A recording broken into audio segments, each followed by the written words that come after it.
Hello, everyone, and welcome to my week 4 multimedia discussion board. So, in a quick overview of my presentation, I'm going to go over the description of the dilemma, talk about the analysis, and then talk about my decision. So, a dilemma I may face in my role is I am responsible for procurement of various goods and services. This requires me to stay in compliance with state laws such as the Public Contract Code, and this could expose me to ethical issues, including conflict of interest. If I had a personal friend who was seeking a professional service contract with the city, and I was the one who was selecting the firm to award the contract, I may feel pressure to favor them unfairly due to the personal relationship. So, looking at my first analysis of my professional values and my values of my organization. So, in my role as one of the organization's leaders, I am obligated to conduct myself in a way that ethically represents the city, and in addition to keeping the city free from risk of being held liable for not adhering to specific procurement laws. I'm also obligated to uphold the standards of professional conduct that are put in place by the American Public Works Association and the Universal Public Procurement Certification Council, specifically to preserve the public trust, protect the public interest.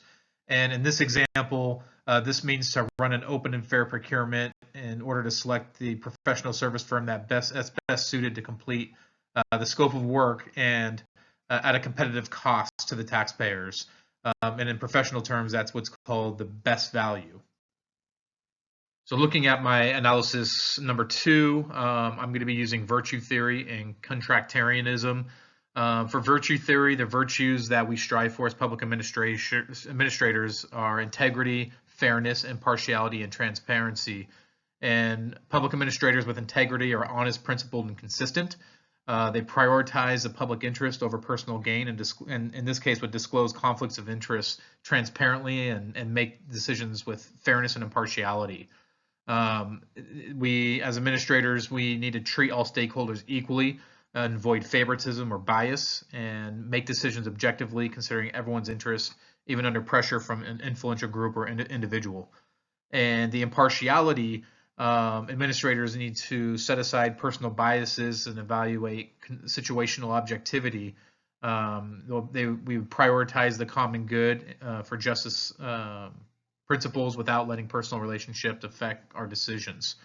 And as far as transparency is concerned, that we need to be open and disclose conflicts of interest and explain the decision making to stakeholders, and to maintain the honesty and accountability and open communication channels. In relation to contractarianism, social contract is one that conflict of interest could violate the unwritten agreement that when those in power prioritize personal gain over common good, it could damage trust and cooperation. And in contractarianism, this could the breach is unethical and it can go against the agreed upon responsibility to support everyone's welfare. Erosion of trust. So those who violate conflict of interest can harm trust in societal institutions. And trust is crucial for order and teamwork in society.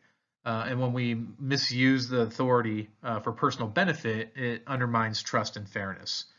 And then fairness and impartiality. So if a public administrator violates a conflict of interest, this goes against the fairness and impartiality, as the individual would favor some over others.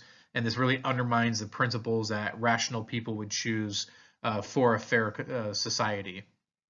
The last is consent and transparency. And in cases of conflict of interest, leaders should reveal potential conflicts of interest and get agreement for those affected. And failing to do so can undermine transparency and trust, making the decision less legitimate. So based on the analysis in this example, I would adhere to virtuous acts of maintaining integrity and transparency by immediately disclosing the potential of conflict of interest in an open communication. And doing so would instill trust and transparency from a social contract perspective. And I would show fairness and impartiality by considering all proposals equally and not allowing a personal relationship to sway my decision, which upholds the principles that rational people would expect from a public administrator. And in doing so, I would be upholding democratic values and prioritizing the welfare of the community over my personal interests and act as a responsible steward for the public resources. And if I'm not able to conduct myself without having this conflict of interest, then I would recuse myself from the process overall. And that concludes my presentation. So thank you, and I look forward to watching yours.